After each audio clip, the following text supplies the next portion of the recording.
수업 시작했습니다. 안녕하세요. 예, 반갑습니다. 제 세무회계 작년에 이제 세무사 시험이나 회계사 시험 다 난이도가 예전보다는 좀 올라갔고, 세무사 시험은 더 뭐 꽈락률도 되게 높죠. 난이도가 해마다 이렇게 좀 달라요. 다른데 이제 좀 높은 난이도로 공부한다라고 생각하고 올해 수업을 하겠습니다. 생각을 해보면 이제 여러분들 우리가 세무회계는 크게 부가세법 볼까요? 부가세, 소득세 이렇게 있고 법인세 이렇게 있죠. 그래서 회계사 시험이면 이게 10점, 이게 40점, 20점, 30점 이렇게 나오고, 세무사 시험이면 20점, 30점, 50점 이렇게 나오죠. 120분 동안 보는 거고, 여기 이제 90분 동안 보는 거. 난이도는 해마다 좀씩 다른데, 이제 개인적인 생각은 회계사 시험이 문제가 훨씬 더 깔끔해요. 회계사 시험 떨어진 거는 그냥 실력이 없어 떨어지는 거야. 실력이. 회계사 시험은 좀 실력 베이스야, 기본적으로.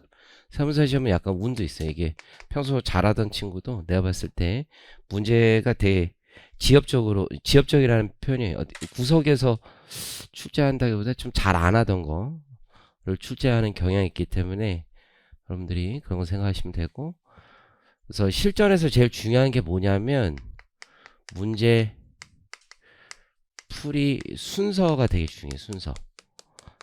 첫째 시간에 늘 얘기하는데 여러분들 시험장 가가지고 문제를 그냥 순서대로 쭉 푸는 친구들이 있어요. 그럼 망할 수가 있는 거야. 망할 수가. 회계사 시험 좀 덜해. 순서대로 풀어도 돼. 시간이 조금 있고 부족했어요, 장애? 부족하진 않았어요? 근데 59점? 그래. 여기보다는 좀 작년 기준으로 보면 여기가 훨씬 부족했고, 여기가 훨씬 조금 남아. 정상적으로 딱 남지도 않고 부족하지도 않는 수준이었던 것 같고. 그래서 세무에게는 문제 풀이 순서가 중요하다. 작년 같으면 어떻게 푸는 게 제일 좋아요? 이 순서가 제일 좋은 거야. 이 순서가. 근데 앞에 법인세 있다고 이거부터 주구장창 풀어. 그러다 좆됐다 싶어가지고 넘어가.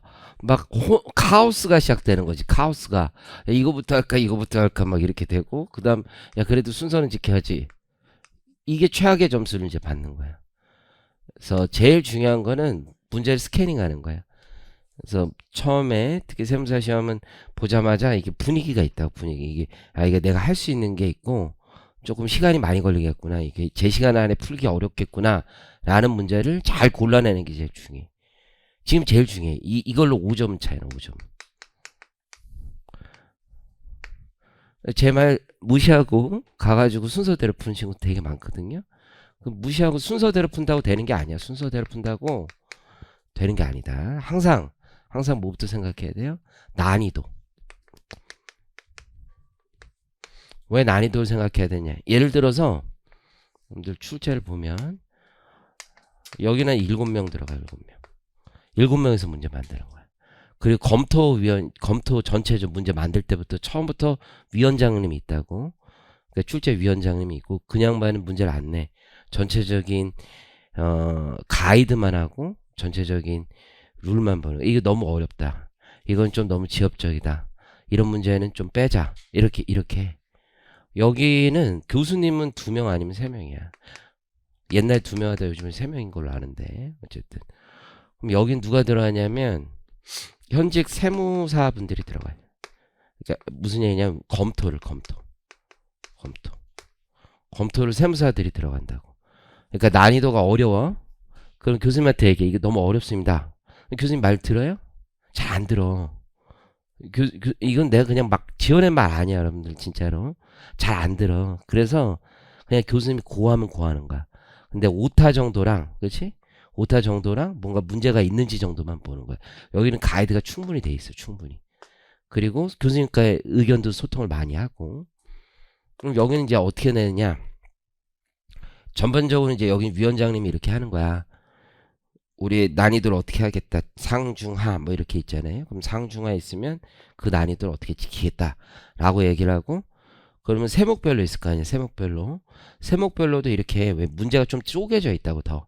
법인세도 한 문제 내는 게 아니라 여러 문제 내고 뭐 부가세도 한 문제만 내는 게 아니라 몇 개를 낸단 말이야. 더 세분화돼 있다고. 그러다 보니까 어떻게 하냐면 교수님들이 그 안에서 상중하를 좀 골라. 그러니까 회계사 시험은 법인세 안에서 상중하가 있고 부가세 안에서 상중하가 있고 뭐 상증세 안에서 상중하가 다 있어요. 근데 여기는 어떻게 내냐면 나 법인세 낼게, 나 부가세 낼게, 나 소득세 낼게 이런 거야. 이 안에서 나 상중하를 고를게 라고 하기 때문에 그 안에서 상중하가 잘 없어. 세목별 그냥 상중하가 많아. 일반적으로 지금까지 경험상 보면. 그러니까 세무사 시험을 보실 때는 야 이게 올해 법인세가 이게 난이도가 극상이구나. 가끔 부가세가 되게 극상일 때가 있어. 작년에 법인세가 극상이라고 올해는 난 무조건 그럼 순서를 이렇게 외워서 가야지. 그런 게 아니야 이게. 케바케야 케바케. 그때그때 달라요라고. 그때그때. 그걸 잘 기억하셔야 돼. 그래서 시험장에서 문제를 골라서 푼다 순서대로. 특히 난이도가 아주 높을 때. 난이도 낮으면 이렇게 하든 상관없어. 전혀 상관없어. 이렇게 해도 똑같아 결과는. 그렇지? 근데 난이도가 높을 때는 5점 이상 차이가 난다. 그걸 잘 생각하시고 회사 시험 순서대로 푸세요. 순서대로. 순서대로 풀어도 아무 상관없어. 대신에 순서대로 풀 때 어떻게 풀어야 돼? 그 안에서 난이도가 있으면 적절히 걸러내면서 하는 거야. 자기가 뭐 할 수 있는지 없는. 근데 난이도가 다 어렵게 느껴진다. 그거는 뭐 그거는 일단은 아웃인 거고 일단 그렇죠? 그 생각을 하고 답안지도 이제 좀 설명을 드리면 시험 봐서 알잖아, 그치? 이렇게 있지, 그치? 그러면 작년에 어떻게 했는지 모르겠는데 문제 1 이렇게 써. 그거 상관없어. 문제 4를 먼저 첫 페이지에 있어도 상관없어. 문제 번호만 있으면 상관없어. 순서대로 꼭 안 풀어도 되는 거야. 왜 여러분들이 겁내냐면 이렇게 하면 문제 4 앞에 몇 페이지를 넣어야 되는지 모른다 이렇게 생각할 수 있는데 그것도 상관없어. 교수님이 골라. 그러니까 그를 내가 채점을 하러 가잖아. 그러면 법인세에 있는 사람 문제 1이다. 그럼 문제 1, 2를 찾아 자기가. 이만큼 놓고 복사된 거 놓고서는 이만큼 놓고 큰 테이블에 있으면 자기가 그래서 찾아서 하는 거야. 찾아서. 그리고 혹시 채점이 누락될까 봐 그거 한 번 더 검토하는 사람이 있어. 문제 채점 누락됐는지 단순해. 기표 양식이 있다고. 기표 양식. 그러니까 답안지 기표 양식이 있어서 법인세 점수 물음별로 여러분 답이 나오잖아. 점수 나오잖아. 몇 점 몇 점 몇 점 이렇게 적어 놓는단 말이야. 근데 예를 들어서 그 나중에 이제 알바 같은 애들이 문제 2번 분명히 뭔가 써져 있는데 아무것도 없어. 그러면 0점이다. 그러면 있는데 이거 채점 안 한 거 맞습니까? 물어본단 말이야. 그러니까 누락되는 건 없어. 그걸 제일 겁내한다고 이쪽에서는. 소송이 제일 싫은 거야, 소송이. 그러니까 문제 4부터 해도 상관없어. 그렇지? 그다음에 물음 1 이것만 잘 적으면 돼. 그 지금 답안 양식이 다 있잖아. 대부분 답안 양식에 맞춰서 쓰면 돼. 옆에다가 연습 쓰면 돼. 옆에다 계산 과정 써도 돼. 옆에다가 써도 아무 상관없어. 그렇게 다 붙고 왔으니까 걱정하지 마시고 하면 돼. 작년에 그렇게 풀었어? 아무 상관. 그래도 무조건 붙을 수 있어. 그러니까 걱정하지 마시고. 그런 경우가 있어. 답안 양식도. 여러분들 시간을 줄이고 정확하게 푸는 게 중요하니까 첫째 시간에 이게 중요한 얘기야. 답안 양식에 뭐 이렇게 표가 있어. 표가 있고 예를 들어서 1번, 2번, 3번 그리고 막 이름이 있지. 여기에 뭐 매출세, 매입세 뭐 이름이 있을 거 아니야? 그러면 이게 문제지에 이렇게 있어. 그럼 답지에다 어떻게 적냐? 답지에다가 저기처럼 물음 1이다 이렇게 적으면 돼. 이렇게 표를 똑같이 안 그려도 돼. 전혀 상관없어. 넘버링 있는 건 넘버링만 쓰시면 돼. 넘버링 있는 건 넘버링만 쓰면 돼. 오케이. 그래서 요렇게 반드시 푸시는 거예요. 넘버링이 없는데 자기가 넘버링 만들면 안 돼. 그건 아니야. 그건 아닌데 넘버링을 주는 사람이 있고 안 주는 사람이 있는데 안 주는 사람이 이름을 적지만 주는 사람들은 넘버링 무조건 적고 이렇게 표 안 그려도 돼. 그럴 시간 필요 없어. 필요 없고 그래서 법인세 같으면 소득금액 조정 합계표 그려라 라는 거 있지. 그거는 그려야지. 그거는. 그렇지? 이런 친구들 있어. 소득금액 조정 합계표 있으면 입금산입, 송금불산입. 자를 졸라 이쁘게 그려. 졸라 이쁘게 다. 자를 대고 똑같이. 그렇게 안 해도 돼. 그렇게 안 해도 돼. 심지어 이래도 시간이 진짜 엄청 급해. 그러면 그냥 여기다 밑줄 하나 걸어놓고 이렇게 해도 틀리게 못해요. 여러분들. 중요한 건 틀리게 못한다는 거야.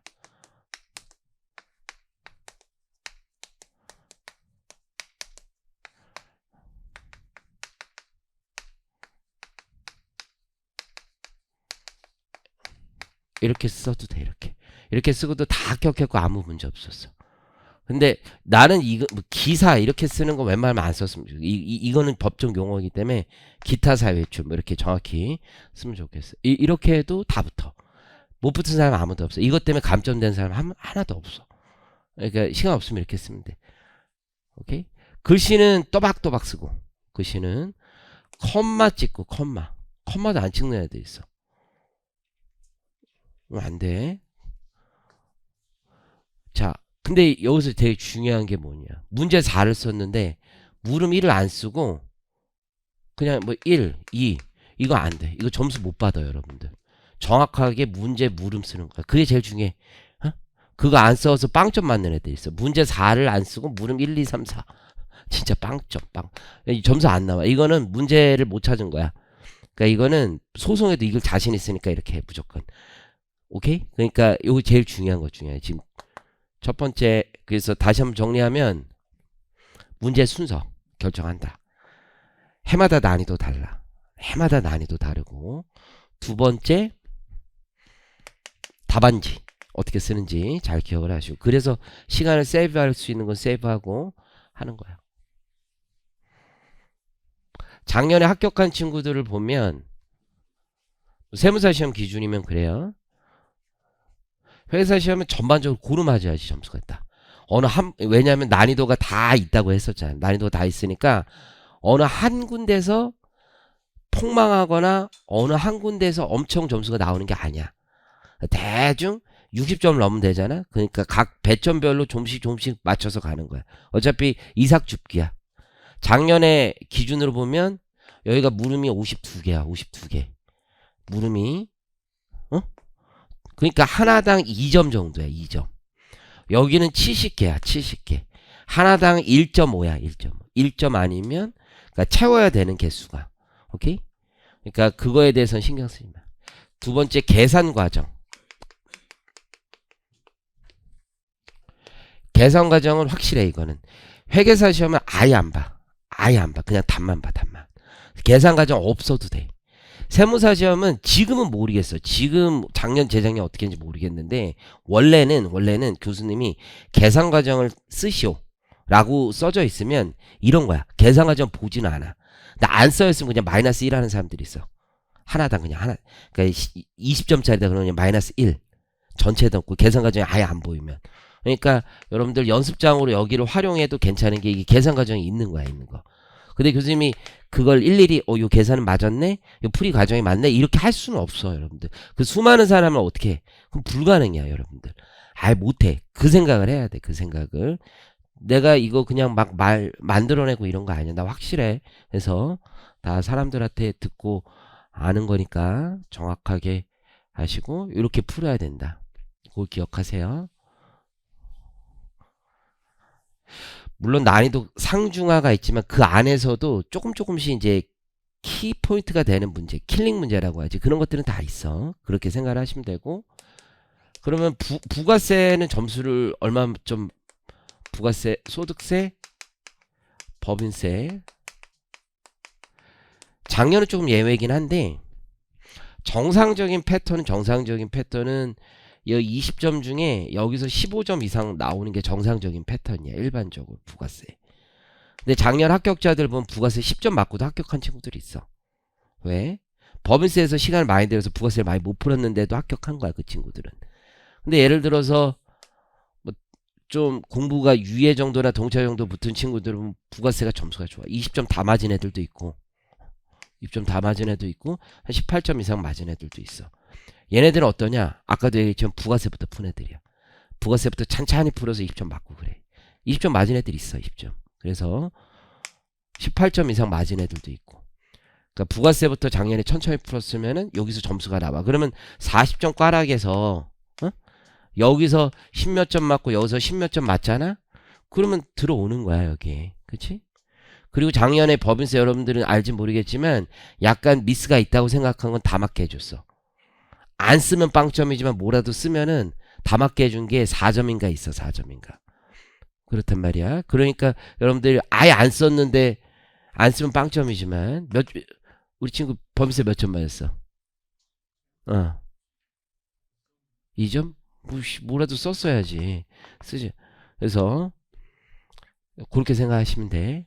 두 번째는 소득세인데 소득세는 이 운칠기삼인 것 같긴 한데 이게 잘 나오면 되게 잘 나와. 안 나오면 또 되게 안 나와. 왜냐면 한두 개 빠지면 또 잘 안 맞거든. 그러니까 킬링 포인트가 되는 점을 잘 놓친 거야. 그럼 내 경험상 소득세를 잘 보는 사람들은 누구냐? 소득세를 잘 보는 사람은 문제를 많이 푼 사람이 아니야. 내용을 많이 본 사람이야. 내용. 그러니까 여러분들이 세무회계 문제를 10번 풀었다 자랑할 거 하나도 없어. 5번 풀었다 자랑할 거 하나도 없어. 세무회계 교과서를 여러 권을 푼다 그것도 아무 의미 없어. 어차피 기출문제 비슷하고 책들 다 비슷해. 그러니까 그거 자체에 대해서 여러분들이 많이 생각할 거 하나도 없어. 문제를 많이 풀어서 점수를 높인다 그건 있을 수가 없어. 여기서는. 선생님 저는 소득세 볼 때마다 점수가 안 좋아요. 볼 때마다 안 좋은 이유는 문제만 외웠기 때문이야. 똑같은 문제는 안 나와. 항상 그렇게 생각해. 항상 조금씩 변형해. 제일 좋은 건 뭐냐? 소득세 점수를 높이기 위한 거. 첫 번째 세법 개론. 이게 넘버원이야. 이걸 많이 본 사람이 제일 점수 높아. 무조건이야. 무조건. 이걸 평소에 많이 봤어야 돼. 그래서 제가 동차 우리 수업 끝날 때 시간 있으면 세법 개론 보라고 한 이유가 다른 거 아니야. 이거를 잘하는 거야. 이거를 잘하는 게 되게 이 근본이 있어야 돼. 여기 근본이 살아 숨쉬어 있어야 여기 점수가 잘 나와. 근본이 없으면 안 돼. 여기는. 그 생각을 해. 그래서 엔딩에서도 최대한 올해 내가 좀 더 꼼꼼하게 많이 넣었거든. 그래서 그런 부분들을 여러분들이 좀 체크를 많이 하셔야 돼. 그래서 엔딩에 있는 내용 정도는 다 보고 잘 모르겠어요. 애매해. 그러면 세법 개론 보시면 돼. 사실은 더 좋은 건 법전 보는 건데 그걸 여러분들이 시간도 없고 그 능력도 잘 안 되기 때문에 세법 개론 노랭이 보는 게 제일 좋아. 제일. 넘버원이야. 그거를 항상 틀린 거 있으면 사전 본다고 생각하고 앞으로 문제 풀다가 틀려. 그러면 그날 그때그때 찾아보기 힘들면 그날 틀린 것만 다 체크한 다음에 노랭이 있는 거 찾아봐. 사람이 찾아보다 보면 어떻게 옆에 있는 것도 보겠지. 인간이란 사람이라면 옆에 있는 거 보면서 이제 느는 거야. 옆에 있는 거 보면서 이렇게 보는 거네. 이렇게 보는 거네. 그렇잖아요. 그러니까 기초적인 지식이 문제만 계속 풀면은 되게 힘든 거야. 그렇죠? 요거를 잘 보고 그 다음 엔딩을 많이 보시는 거예요. 그 다음에 엔딩. 오케이? 작년에 법인세는 문제 1하고 문제 2가 있었지. 예를 들어 세무사 시험 같으면 회계사 시험 법인세도 작년에 조금 어려웠고 세무사 시험도 좀 어려웠어. 세무사 시험 더 어려운 게 느낀 거는 여러분이 개념이 부족해서 그래. 개념이. 그러니까 IFRS 회계 처리 나왔는데 이거 처음 본 거야. 어떻게 해야 되지? 수업 때 얘기하자. 다 부인하면 된다고. 괜찮아? 다 부인하면 돼. 총액으로. 그 개념을 적용을 못 하는 거야. 적용. 그래서 내가 올해 이제 엔딩에는 사례를 최대한 많이 넣었어. 사례를 최대한 많이 넣고 수업 때도 여기 엔딩이 없거나 그런 것도 내가 좀 왜냐면 이번에 시간을 다 넣어서 더 많이 넣고 싶었는데 못 넣는 부분도 있고 해서 내가 여러분들 생각나는 거는 좀 기준서에 있는 거, 회계 기준서에 있는데 이거 세무조정 어떻게 하면 되는지 모의고사 때도 내고 우리 수업할 때도 많이 할 거야. 기본적으로. 아마 회계사 시험도 IFRS 문제들이 조금씩 점점 나올 거야. 교수님들이 좀 그런 데 꽂힌 것 같아 지금. 또 교수들은 경쟁심이 있어. 저 새끼 저런 문제 만들었네? 그럼 나도 뭐 이런 게 있어. 나도. 괜찮아요? 그래서 그거는 결과적으로 여러분 보면은 다 부인하고 똑같다라는 거 알게 될 거죠. 결과적으로. 이 책에 참고로 문제 이제 올해 내가 쓸 때 다른 학원하고 다른 부분들이 있어. 다른 학원 부분들. 그 부분들에 대해서는 내가 충분히 심사숙고하고 생각해서 나름 적은 거야. 그래서 1설 있고 2설 있으면 둘 다 적은 것도 있고 하나 내가 그냥 답은 그 중에서 하나 선택했는데 뭐 둘 중에 아무거나 해도 만약에 반반 정도 나오면 둘 다 맞게 해주는 게 일반적인 패턴이라고 보시면 돼. 그래서 총액 방식, 법인세 뭐 이런 거 있잖아요. 그런 것들도 일반적인 경우는 좀 다른 것도 있고 그런데 그런 것들도 그냥 제가 수업 때 다 설명드릴 테니까 그렇게 생각하시면 돼요. 소득세나 이런 데는 연금소득도 다른 사람들 쓰는 대로 내가 많이 이번에 수정을 했고 그 법인세 같은 경우는 진짜 동의할 수 없는 것들도 있어. 그래도 내가 다른 사람 답은 이렇게 썼는데 나는 왜 이렇게 썼는지 뭐 이런 것들도 많이 썼으니까 그것도 내가 그냥 한 거 아니야. 그냥 다 물어보고 여러 사람한테 물어보고 여러분한테 물어보진 않을 거 아니야.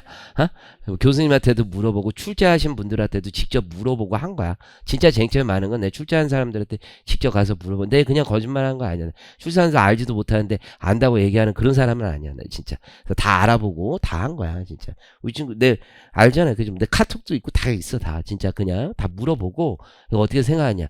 그러니까 시중에서 나온 답이 교수님 생각과 많이 다른 것들도 있어요. 학원 선생님들이. 내가 학원 선생님 비판하는 게 아니야. 근데 우리가 보기에는 아닌데 그렇게 생각할 수도 있어. 그렇게 생각하는 게 뭐 틀리다 옳다의 문제가 아니라 제가 생각하는 건 뭐냐면 교수님 그렇게 어렵게 낸 게 아니야. 그런 생각을 가지고 낸 게 아닌데 막 어렵게 야 이렇게까지 알아야 된다. 그러면 사람이 어떻게 공포가 느껴지면 더 그렇게 가는데 그렇지 않아. 그렇지 않으니까 저 믿고 하셔도 돼. 자 그렇게 생각하시면 되고 강의 순서는 이렇게 할 거예요. 근데 오늘 목소리가 조금 안 좋아서 이론 정리를 맨 처음에 할 거야. 근데 이제 우리 엔딩에 보면 1차에만 나오는 절차 규정 이런 거 다 생략하고 최대한 꼼꼼히 할 거고 문제는 한 60, 70% 풀 거예요. 60, 70%풀 거고 여러분들 미리 풀어볼 수 있게끔 내가 한번 생각을 해볼게요. 미리 번호 같은 거 준다던가 이런 거는 고민해서 미리 나눠드릴 수 있게요. 그 수업을 온라인으로 듣든 이걸 하든 좀 미리 풀어보고 하는 게 더 좋은 것 같아. 효율적인 것 같아. 그래서 제가 미리 작년 동차 때도 미리 나눠드렸었잖아요. 올해도 좀 유예 때도 하는 게 중요하고 문제를 반복 숙달해서 푸는 건 되게 중요해. 왜냐하면 속도가 중요하기 때문에 속도. 근데 이제 속도를 올리는 거는 연습을 많이 하는 게 되게 중요하긴 한데 더 중요한 건 아까도 얘기했지만 내용 자체를 정확히 아는 거야. 훨씬 중요해. 그 다음에 이제 문제를 반복 숙달인데 여러분들 오해하면 안 돼. 문제 외우는 거는 아무 의미가 없어. 문제를 외우는 게 아니라 패턴을 외우는 거야. 패턴. 어떻게 풀이하는지 패턴을 외우는 게 중요하지 문제 자체 어떤 디테일한 내용을 외우고 그걸 잘한다? 전혀 중요하지 않아. 왜냐하면 기출문제가 비슷하게 나오지만 기출문제대로 나오진 않아. 비슷하게 나오지만 대로 나오진 않아. 한 해 올해 여러분들 예를 들어서 내가 기출문제 올해 나온 거 있잖아. 새마기 연습 이제 PDF로 돌려. 그 다음에 거기에 나온 단어를 있잖아. 단어를 쓰면은 올해 새로 나온 단어들이 있을 거 아니야? 그걸 과거에 있는 단어를 컨트롤 F7 하면 거의 안 나와 여러분들 실제로. 그러니까 비슷하게 나오는 거지 패턴이나 어떤 형식이 비슷하게 나오는 거지 문제가 똑같이 나오는 경우는 없다라고 생각을 하셔야 돼. 문제를 외우는 건 하등 도움이 되지 않아. 그래서 그런 친구들 있지. 문제 풀고 밥 까먹는 친구 있지. 공부 제일 잘할 수 있어. 내용만 잘 기억하면 제일 잘할 수 있어. 그치? 근데 그런 친구들이 있어. 문제를 잘 기억하는 친구들이 있어. 문제를. 그런 친구들이 보면은 학원 모의고사 같은 경우도 비슷하게 계속 나오면은 잘 맞아. 실전은 약할 수가 있어. 패턴이 조금만 다르면 힘든 거야, 패턴이. 다양한 패턴이 되게 중요하거든. 그래서 제가 모의고사 낼 때도 저는 기출문제에서 뽑지를 않아. 그냥 책만 보고 그냥 내. 기출문제 머릿속에 좀 있으니까 그거 가지고 응용을 해서 내지 기출문제 파일을 놓고 거기다가 숫자를 변형하거나 하지 않아. 그렇게 만들지 않아. 왜냐면 문구가 좀 달라. 그래서 여러분들이 미안해. 쉬운 거 같은데 점수가 안 나와. 제가 이제 내 모의고사 보면 쉬운 거 같은데 점수가 안 나. 그 이유는 문맥이나 이런 걸 여러분 판단이 좀 더뎌서 그래. 근데 기출문제랑 똑같은 거 같잖아. 그러면은 문제는 똑같다고. 그런데 어렵다고 느끼는 건 뭐냐면 그냥 세부적인 내용을 넣으면 어렵다고 느낄 수 있어. 하지만 시험은 실제 기출은 꼭 그렇진 않아. 엄청 기업적이고 세부적인 것보단 개념을 응용한 게 훨씬 더 많이 나온다고 생각하셔야 돼. 그리고 문제는 혼자서 푸는 거야. 꼼꼼하게.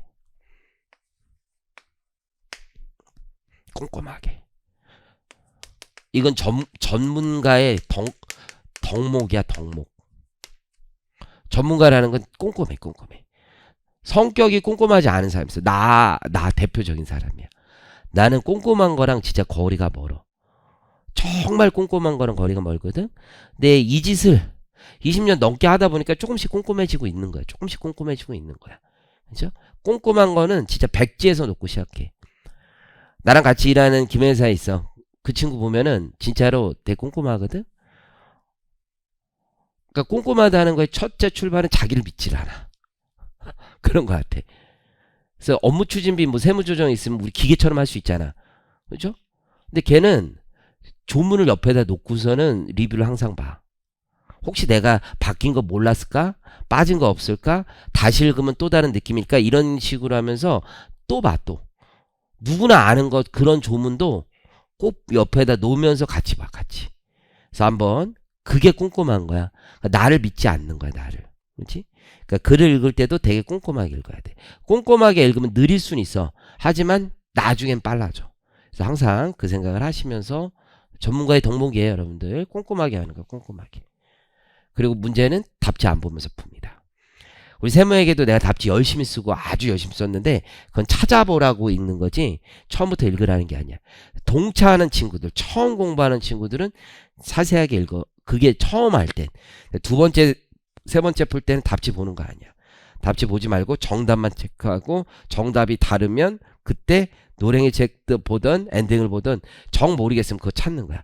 그리고 답지를 그 문제지를 다시 보면 스스로 자정작용이라는 게 사람이라면 생겨. 자정작용. 자기를 믿으세요. 다 자정 할 수 있어. 자기 스스로 고칠 수 있어. 그러니까 그거 믿고 그냥 문제를 다시 보는 거야. 문제를. 내가 뭐를 틀렸을까? 뭐를 잘못했을까?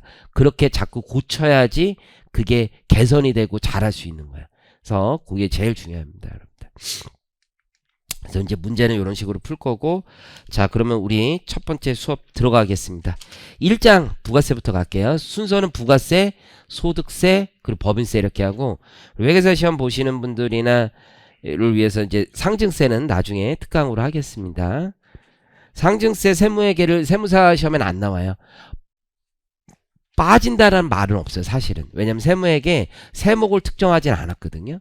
그러니까 그 시험 요강에 보면 회계사 시험은 그래서 전통적으로 나오고 있는 거고 세목이 있지 않아, 세무회계. 그래가지고 상증세가 안 나오리라는 건 없는 건데 안 나온 거야, 그냥.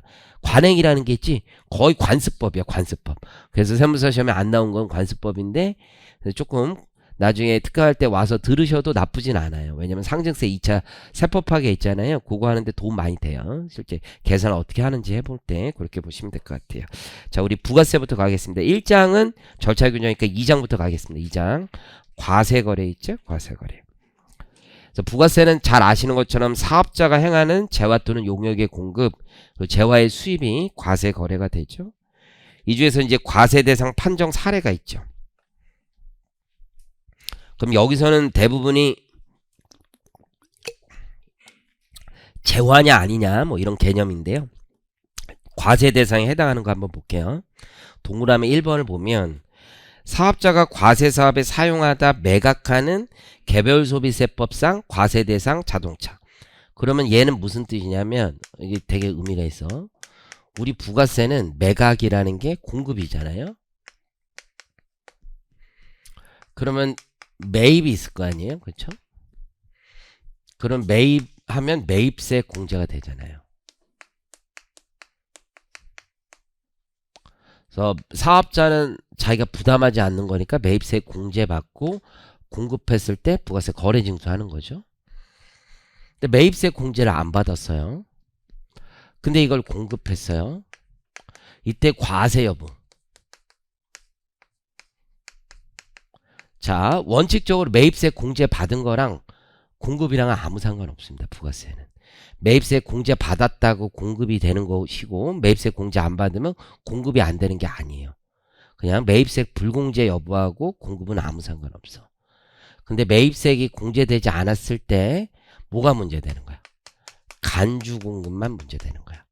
그래서 간주공급은 자기 생산 취득 재화에 대해서 공급으로 보기 때문에 이 경우에는 매입세액이 공제된 것만 간주 공급이 될 수 있죠. 하지만 거기 1번에서 보는 것처럼 개별 소비세 과세 대상 자동차는 매입세 공제가 안 되죠. 그렇죠? 매입세 공제 안 됐더라도 공급이면 공급이에요. 매각하면 부가세 거래 징수하는 거예요. 이해하시겠죠? 그런데 사업자가 공급하는 거니까 이럴 수가 있어. 예를 들어서 그냥 내가 개인 사업자야. 개인 사업자인데 사업용이 있을 거고, 그렇죠? 비사업용이 있을 거야. 비사업용이라는 건 일종의 가사용이라고 생각할 수 있지. 그러면 내가 여기 사업용으로 사용하던 자산을 매각하면 공급이 돼요. 그래서 거기 사업자가 과세사업에 사용하다 매각하는 개별소비세법상 과세대상 자동차는 공급이 돼요. 근데 아무리 개인사업자라도 내가 개인적으로 쓰고 있었던 자동차를 매각하면 일반 개인하고 똑같은 거야. 그건 공급이 아닌 거야. 이해하시겠죠? 그래서 그런 건 공급이 아니다 라고 생각을 하시면 돼. 오케이? 저도 차가 있을 거 아니야. 저도 차가 있는데 집에 이제 와이프도 타고 다니고 나도 타고 다니고 뭐 여러 사람 타고 다닐 거 아니야? 나는 내 차 타고 다니고 와이프 차 타고 다니는데 그게 명의가 내 거예요. 와이프 차. 하지만 나 매입세 공제도 안 받을지도 못할 뿐더러 그냥 집에서 쓰는 거잖아요. 그래서 내 소득세 낼 때도 경비도 안 턴단 말이야. 내 경비를 털었으면 모르겠는데 그냥 쓴단 말이에요. 내 차보다 훨씬 좋은 걸 와이프가 끌고 다닌단 말이에요. 그죠? 그렇지만 걔를 공급했을 때 공급이 없는 거죠. 그렇죠? 공급이 없어요. 이해하시겠죠? 자, 동그라미 1번 그런 뜻이고요. 두 번째는 이제 골프장, 테니스장 경영자가 동장소 이용자로부터 받는 입회금으로서 일정 기간 후 반환되지 않는 거래요. 그러면 얘의 특징은 뭐냐면 이거는 보증금이냐 아니냐 이거야. 그래서 단순한 보증금은 공급이 아니에요. 하지만 일정 기간 후 반환되지 않는 건 권리의 양도가 되는 거죠. 자, 세 번째는 이제 학원 면세 사업을 운영하는 자가 독립된 사업으로서 다른 학원 운영자에게 상호, 상표 등을 사용하게 하거나 자체 개발한 교육 프로그램, 학원 경영 노하우를 제공하고 받는 대가. 여기서 가장 키워드는 뭐냐면 독립적이에요. 독립적. 그러니까 내가 원래 하는 사업에선 부수하는 것까지는 같이 면세로 가는 거야. 근데 나는 학원 사업을 하지만 나의 학원이 너무 유명해. 그래서 브랜드 사용료를 받아. 그럼 브랜드 사용료 받는 건 학원 사업과는 독립적으로 하는 사업이 되는 거야. 이해하셨죠? 그래서 이 독립사업은 과세사업이지 면세사업으로 열거가 안 돼 있으니까 그런 뜻으로 이해하시면 돼요. 부가세 집행기준에 대부분 있는 거고, 동그라미 4번을 보면 부동산 임대사업자가 임차기간 만료된 다음에 명도소송을 통하여 임차인으로부터 실질적인 임대 용역의 대가로 받는 손해배상금, 부당이득금. 원래 부가세법에서는요, 손해배상금 같은 경우는 과세 대상이 아니야. 위약금, 손해배상금. 근데 여기서 키워드는 뭐야?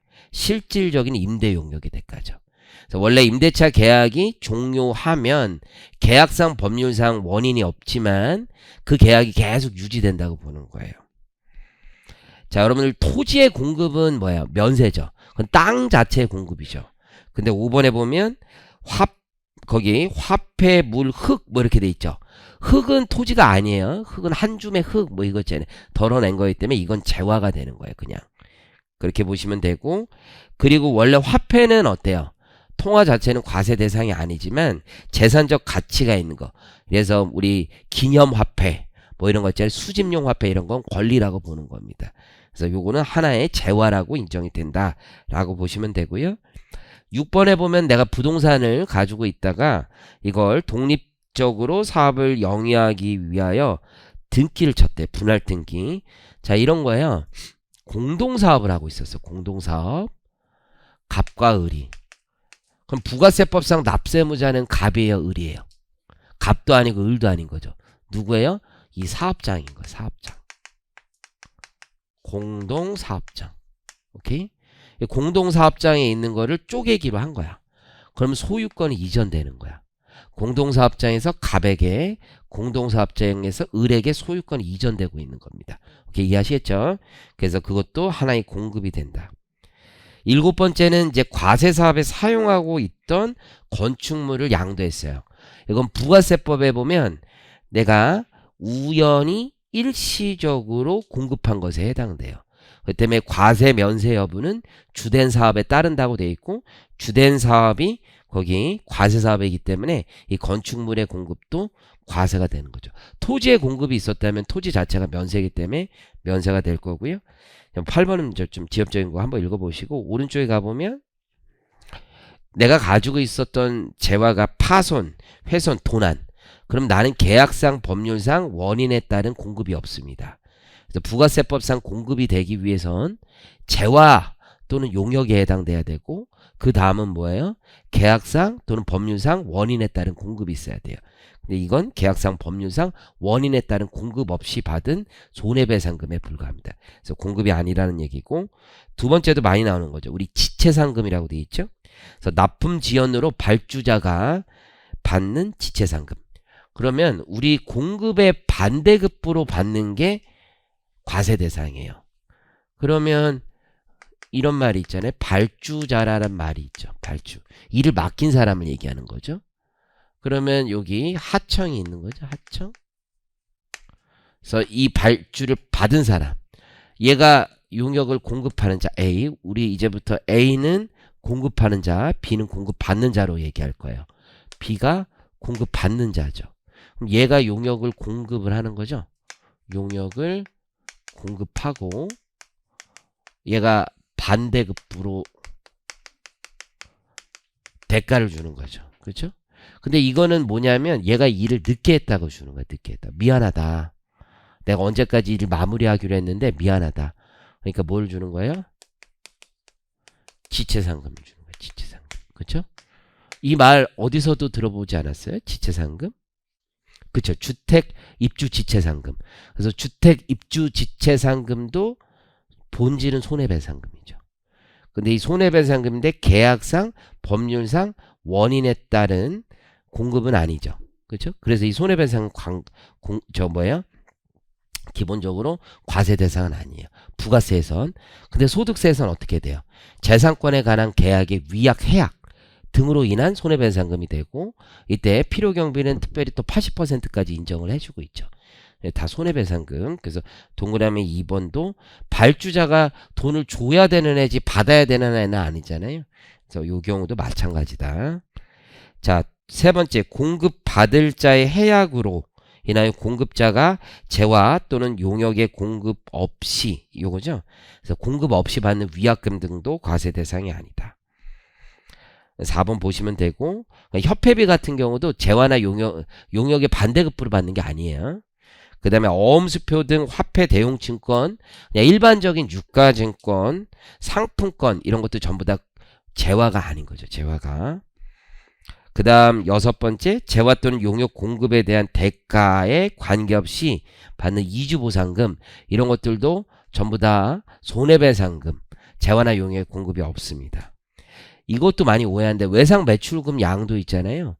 이거는 권리의 양도 아닙니까? 이렇게 생각하는데 이거는 기본적으로 뭐예요? 소비의 대상이 될 수 있는 권리가 아닌 거죠.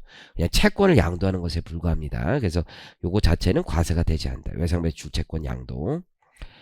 내가 공동사업에 투자하고 나서 받게 되는 원금 있잖아요. 투자 원금, 이익금. 이건 돈이에요. 돈 그냥. 원금 과실 배분에 불과합니다. 그래서 과세하지 않고, 9번째를 보면 이제 요것도 같은 개념이에요. 하역회사가 있죠. 하역회사. 그리고 선주가 있죠. 화주가 있어요. 정상적인 프로세스는 어떻게 돼요? 공급을 누가 해요? 공급을. 자, 하역회사가 A가 되고 선주가 B가 되는 거예요. 그래서 얘가 이렇게 공급하는 거고, 선주가 다시 A가 되고 화주가 B가 돼서 이렇게 용역을 공급하는 거죠. 그 반대급부를 받는 거고. 근데 이제 선주가 화주에게 대가를 지급해야죠. 그러니까 대가. 그리고 다시 화주가 선주에게 대가를 지급하는 게 당연한 거예요. 이게 일반적인 모습인 거예요. 근데 지금 상황은 어떻다라는 거예요.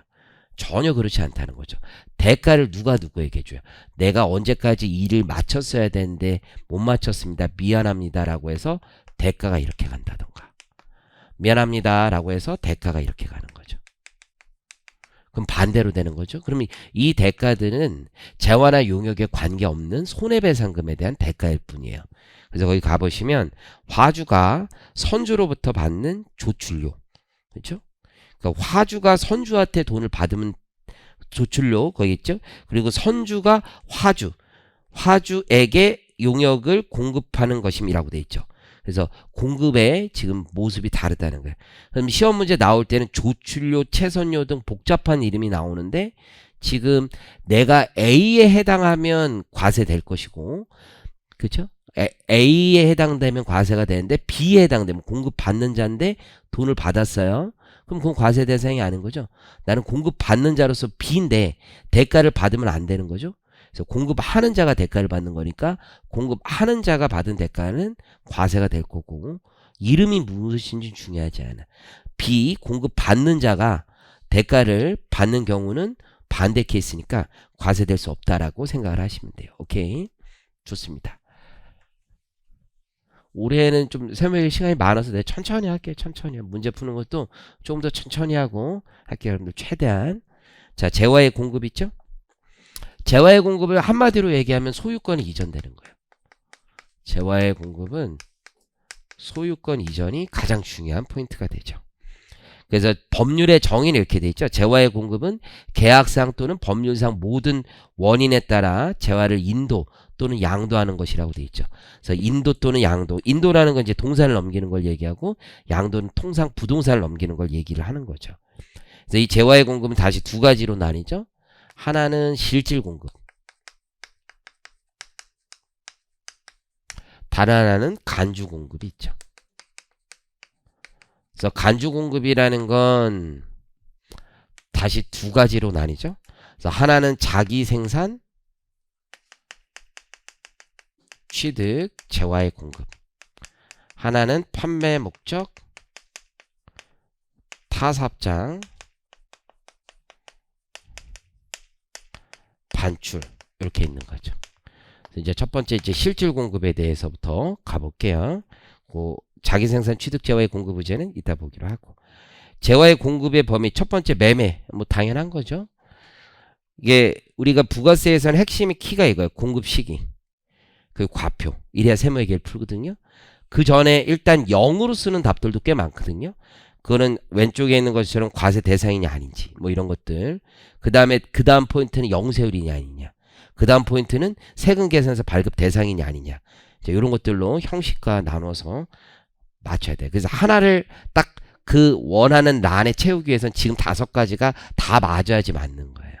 그래서 점수가 안 나온다. 전 좀 아는 것 같은데 점수가 안 나와요. 4개까지 알고 하나 모르면 틀리는 거예요. 그렇죠? 그래서 5개 정확하게 패턴 가지고 하시면 돼요. 가공 있죠? 가공은 두 가지로 나뉘어요. 그래서 제가 이제부터 설명할 때 이 5가지를 다 맞춰서 생각하는 방식으로 할 거예요. 자, 우리 세무회계 그래도 뭐 여러분들 유예반이든 뭐든 간에 세무회계 하려면 그래도 기본 강의는 다 듣고 객관식도 안다라는 전제하에서 어느 정도는 하는 거예요. 그렇죠? 왜 요즘 공부하는 친구들이 보면 객관식 안 하고 바로 세무회계부터 세법 개론 동영상 든 친구들도 있으니까 개론 이건 대충 해. 그리고 객관식도 잘 안 하고, 객관식은 이걸 잘하면 이거 할 수 있대. 여러분 다 공부해서 알잖아요. 다 뻘소리라는 거. 그렇죠? 이거를 하면 역으로 이렇게 할 수 있다고 자꾸 얘기하는데 그거는 옳지 않아요. 제가 보기엔 어불성설이야. 어불성설. 이게 충분히 되고, 그렇죠? 그 다음에 연습은 이걸로 한번 하고 스텝 바이 스텝, 그 다음 여기에 오는 거예요. 그렇죠? 이거를 잘하면 이걸 잘한다. 그거는 여러분 원인과 결과 반대 아니겠습니까? 이걸 잘하기 때문에 얘를 잘하는 거지. 이거 잘하는 사람 이거 잘하겠지. 이게 됐으니까 잘하겠지. 그거는 원인과 결과야. 근데 이걸 잘하면 이것도 잘할 수 있다. 틀린 말은 아니죠. 근데 이걸 잘하기 위해서는 이걸 못하면 못한다고요. 그럴 거 아니에요? 그래서 우리가 지금 학원이나 뭐 많은 사람들이 우리 학생들도 그렇게 오해를 많이 하는데 이 얘를 먼저 막 하려고 막 이거 하려고 하는 거야. 자꾸 지금 우리 세무회계부터 하려고. 그렇잖아요? 내가 첫 강의에도 뭐 내가 뭐 그런 거 하고 싶지 않단 말이야. 이게 많이 들으세요. 이것도 많이 들으면 좋아요. 이런 거 하고 싶지 않단 말이야. 충분히 됐을 때 듣는 게 좋은 거야. 뭐든 여기를 충분히 하고. 그렇잖아요? 제가 예전에는 세법 개론 강의를 2번 들을 필요 없다 이런 얘기를 많이 했어요. 여러분들 왜 2번 듣냐? 1번 들으면 다 아는 거지. 아 이제는 좀 알겠어요. 여러분들 제가 조금 알겠어요. 1번 들어도 여러분 몰라요. 그리고 내가 합격생들도 세법 개론 강의를 좀 듣더라고. 그래서 왜 듣냐 할 때 선생님 이제는 들리는 게 좀 달라요. 그런 얘기 많이 하더라고. 그렇잖아요. 여러분들이 들리는 게 좀 다르다고. 아 그래서 1번 들을 때 소화를 못 하는구나. 그거를 이제 조금씩 이해를 하고 있는 도중이에요. 저도 아들이 있다 보니까 더 요즘에 조금 더 이해를 하고 있어요. 그래서 하여튼 중딩 거짓말쟁이죠. 거짓말쟁이. 중학생 그저께는 그 입만 열면 중딩 거짓말인 것 같더라고. 아니 학원 갔다 와가 뭐 독서실인가 갔다 와서 그래서 와이프가 종미한테 물어봤어요. 너 오늘 영어 단어 외웠어? 그랬더니 외웠어 그러는 거야. 너 단어장 안 가져갔잖아. 그러니까 바로 이실직고야. 아 그랬나? 뭐 이런 거야. 그냥 거짓말이 생활에 돼 있어. 어쨌든 간에 우리도 우리 자신을 속이지는 맙시다. 자신을. 그러니까 자신을 속인다라는 건 이걸 잘하면 어떻게 되겠지 라고 생각하는데 내가 생각하기에 왜 사람들이 그런가 생각을 해봤는데 이게 이제 하기 싫은 거야. 이거 하기 싫은데 이거 하면 어떻게 될까? 회피 현상인 것 같아. 회피 현상. 이거를 하기 싫으니까 이거 힘들어 못하겠어. 그러니까 이거 하면은 잘할 수 있대. 그럼 새로운 거 해보고 싶은 거야. 새로운 거. 뭐 바꾸면 되는 줄 알고. 그렇지 않아요 여러분들? 그렇지 않아요? 인생을 잘 사는 사람들이 그렇다고 하던데 저도 그런 사람은 아닌데 하기 싫은 것부터 순서대로 하면은 잘 살 수 있다고 그러더라고. 하기 싫은 것부터 하나씩 없애는 거야. 메모장 있잖아요. 메모장. 우리 집에 이제 달력이 있다면 와이프 이렇게 달력을 봐. 나는 내 인생에 그래도 제일 굿 프렌드 아니겠어? 친구로서는? 그러니까 걔한테 많이 배운다. 이렇게 뭐 달력 오늘 날짜가 있잖아. 그럼 이렇게 메모지 같은 이렇게 일주일치가 있어. 일주일치가 있고 할 일 있잖아. 할 일 있으면 이거는 이제 맨날 본인도 전업주부라도 할 일이 되게 많아요. 생각보다. 그럼 지우는 거야. 지우는 거. 그렇죠? 그래서 이 지울 때 보니까 넌 뭐부터 지우냐? 그랬더니 순서대로 하냐 그랬더니만 시간대로 있지만 그 시간을 보니까 하기 싫은 것부터 막 적어놓은 거야. 하기 싫은 것부터. 그래서 무조건 이제 운동하니까 운동 무조건 적어놓고 걔부터 없애려고 하는 거야.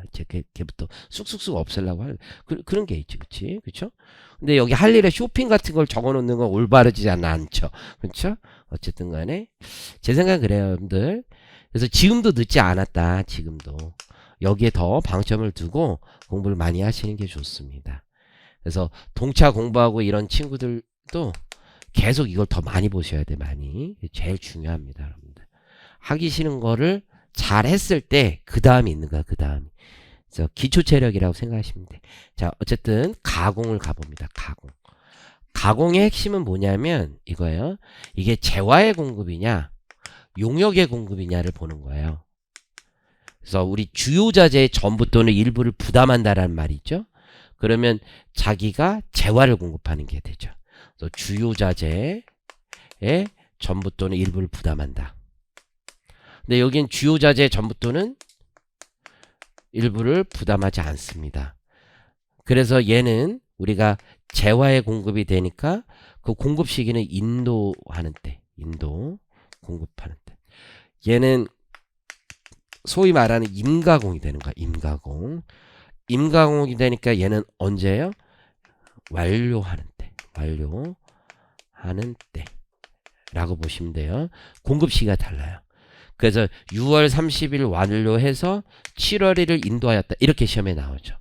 그러면 이게 재화의 공급이라면 7월 1일이 2기가 공급 시기가 될 거고 용역의 공급이라면 1기가 공급 시기가 되는 거예요. 그래서 공급 시기가 가장 중요한 내용 중에 하나입니다. 이해하시겠죠? 여기서 우리가 이런 것도 알 수 있는데 여러분들 기본 강의할 땐 사례로 들기 힘들지만 이제는 좀 이해할 수 있을 거예요. 현실 세계에선 주요 자재의 전부 또는 일부를 부담했는지 여부가 되게 불분명해요. 이게 나중에 와이셔츠 만드는데 실을 내가 임가공하는데 실은 내 거 썼어. 주요 자재라고 보긴 되게 힘들지. 그렇잖아? 근데 옛날에 내 클라이언트 사건이 있었는데 이게 방글라데시인가 어디 인도인가 거기에다 수출을 해. 와이셔츠를 수출하는데 되게 저렴한 걸 만들어 수출하는데 그 나라에는 와이셔츠랑 넥타이를 같이 수출하잖아? 세트로 하면은 관세가 낮아. 이유는 모르겠어. 그래가지고 넥타이도 같이 붙여서 해달라고 의뢰가 온 거야. 근데 넥타이는 네가 구해라. 그러니까 원청업체가 여기에다 와이셔츠 박음질 봉제를 시켰는데 와이셔츠는 네가 구해서 같이 수출하자라고 한 거야. 그럼 얘가 와이셔츠를 같이 넣었단 말이야. 그럼 이게 주요 자재의 전부 또는 일부를 부담한 게 될 수도 있는 거잖아. 그전엔 그런 일이 없었는데. 그래서 어디까지가 주요 자재인지가 되게 애매해. 그러면 여기서 우리가 현실 세계에서 뭐가 오냐면 수출재와 임가공이라는 문제가 생겨요. 이거 들어봤었죠. 그쵸? 수출재와 임가공은 원래는 수출업자와 직접 도급 계약하는 경우에는 영세율이 원칙이지. 그런데 거기 조문에 보면은 세금계산서를 별도로 발급하는 경우에는, 그죠? 세금계산서 10%짜리를 별도로 발급을 해. 그럼 어떻게 돼? 그때는 10%잖아. 왜 그래? 이게 불분명해서 그래. 그러니까 내가 임가공하는 줄 아는데 나중에 보니까 임가공이 아니래. 그럼 나는 영세율이 안 되는 거야. 영세율은 수출재와 임가공만 되는 거니까. 그래서 현실 세계에서 이런 구분이 되게 어려워가지고 수출재와 임가공만큼은 원칙이 영세율인데 예외적으로 10%를 내가 선택할 수 있게끔 하는 거야. 여기까지 이해하시겠죠? 근데 이 기본 강의 때 사실 다 한 거야. 그럼 여기서 한 걸음 더 나가서 물어볼게요. 자, 세금계산서.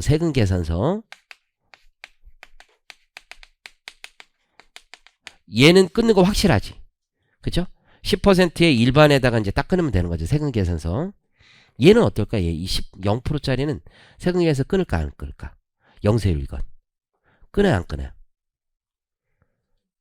그때그때 달라요? 아니에요. 정답은 있어요. 끊어요 안 끊어요? 우리 김 박사? 왜 끊어요? 그렇죠. 끊어요. 국내 거래요. 왜? 상대방 원청업체가 수출업자잖아. 국내 사업자와 거래이기 때문에 영세율이면서 끊는 거야. 이해하시겠죠? 그래서 항상 상대방이 누군지를 보는 게 제일 중요하다. 그래서 요거는 영세율이면서도 세금계산서 끊는 거고, 요거는 그냥 원래 끊는 거죠. 10%로 끊는 거예요. 이해하셨죠? 요게 오해하는 친구들이 많아요. 요거 세금계산서 끊으면 10%라고 하니까 이건 안 끊는다고 생각하는 친구들이 많은데 그렇지 않아요. 끊어요. 영세율 세금계산서 끊는 거야. 오해하지 마시고. 지금 방금 얘기한 거 기출된 거예요. 회계사 시험에 지금 영세율이면서 세금계산서 넣어야 되는 거 기출돼 있는 거야. 2차에. 오케이, 이해하시겠죠? 개념을 잘 이해하시라. 자, 그래서 거의 가공 나와 있는 거예요. 주요 자재 일부라도 부담하는지 아닌지에 따라 다르다. 공급 시기도 다르다. 자, 교환 있죠? 교환. 자, 그 안에 대물 변제까지 포함한다는 걸 잘 기억을 하세요. 대물 변제. 그래서 교환의 경우에는 이런 거죠.